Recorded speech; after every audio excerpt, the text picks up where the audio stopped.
What's up, UrHero SupaTim? We're here with more Super TV. Moving on with the show in the studio. We're gonna chit chat with my girl Afi Soul. Hey. How you doing, man? I'm wonderful. How are you? I'm good. Thank you for coming out. Thank you for having me. That's what's up. Tell us a little about yourself. Obviously, Afi Soul pretty much tells who you are and what you do. But give us a little bit of history on Miss Afi. Okay. Well, I'm from D.C., born and raised. Went to D.C. public schools all the way through. And I went to Howard as a music theater major. That's a scope of who I am. You know, I'm a singer, songwriter, mother. I'm a teacher. I teach in D.C. public schools. Yes, I teach in D.C. public schools. I'm a vocal music and performing arts teacher for a middle school, high school combination in the city. And mentor, auntie, big sister, godmother, you name it. You know. Doing everything. How long have you been singing? Wow, we won't put years on it, but I'm going to say I've been singing in the public since I was like 8 years old. So it's been a while. Cool. So you had one of those mothers who's like, baby, get out there. Get out there, baby. Actually, I told my parents, okay, this is what I want to do, you know. And I was actually in elementary school, I was the girl that knew all the songs. Every song that came out on the radio, I knew it. And they would, Afi, sing this song, sing that song. And I'd be right there. I was singing, like, what? And then the music teacher heard that I could sing. And she said, I've been hearing about you, you know, singing. Guys, we didn't get in trouble for doing it because I was still a good kid. I just sang every song. And the music teacher heard I could sing, so she asked me to come and audition for the Glee Club. Then she told the principal about me, and then they put me in a like the spring talent show, which was a flop. I froze. It's hilarious now, but it was terrible then. But it was my lesson as to not letting, you know, my fears and butterflies take over me. But they gave me a second time, and I did the second time, and it was great. It was good. You moved on. Moved on. So, professionally, what are some of the things you've done professionally as an adult?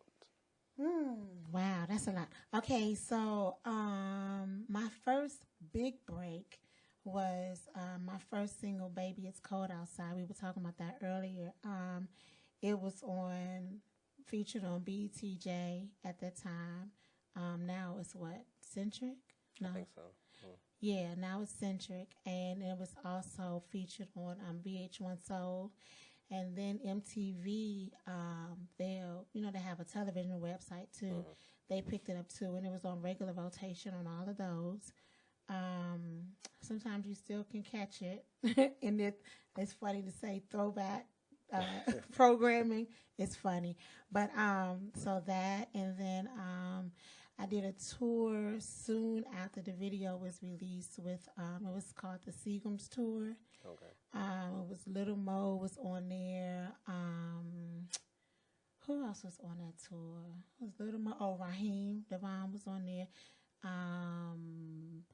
And then Escape was trying to get their comeback, but they didn't work out. They had some issues, which is what they talked about on the show. And so that didn't work out, so they weren't on it. But it was a couple of other,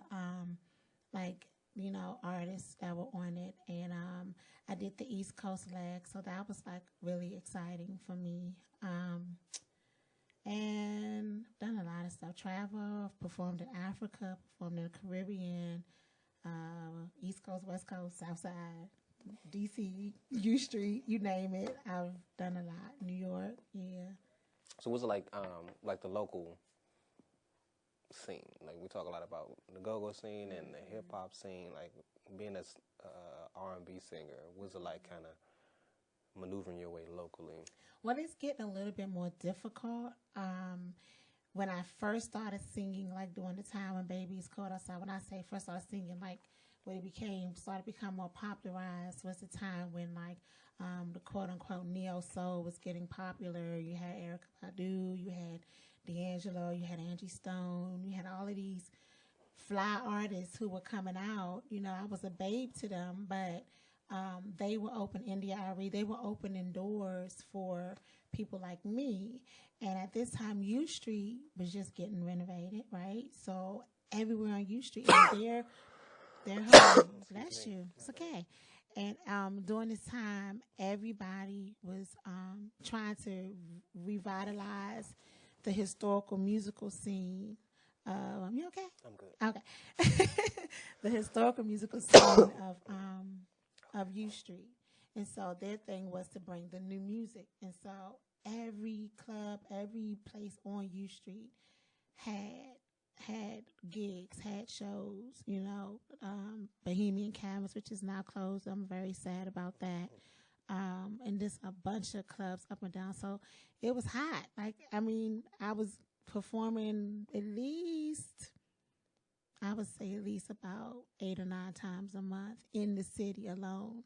Sometimes more. Sometimes I was doing 2 shows in a day, 2 different venues, you know. But now that gentrification is happening, a lot of those scenes are now being taken over.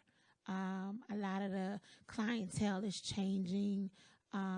Not really the independent grind, but they're more trying to cater to like the tea shops, the coffee shops, things like that. So it's kind of interesting, and I would say it can be a little bit challenging in the city. I still do, you know, gigs in the area, you know, but a lot of my stuff tends to start being out of town. You know, I just came back from Atlanta doing a big music festival conference down there, so it tends to be out of town a lot now, which I hate because this is home scene, you know. Yeah. My bad. That's all right. Okay.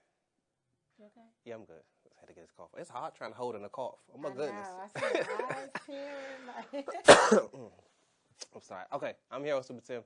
Let's check out some music from Miss Afi Soul, and we'll be back to wrap it up.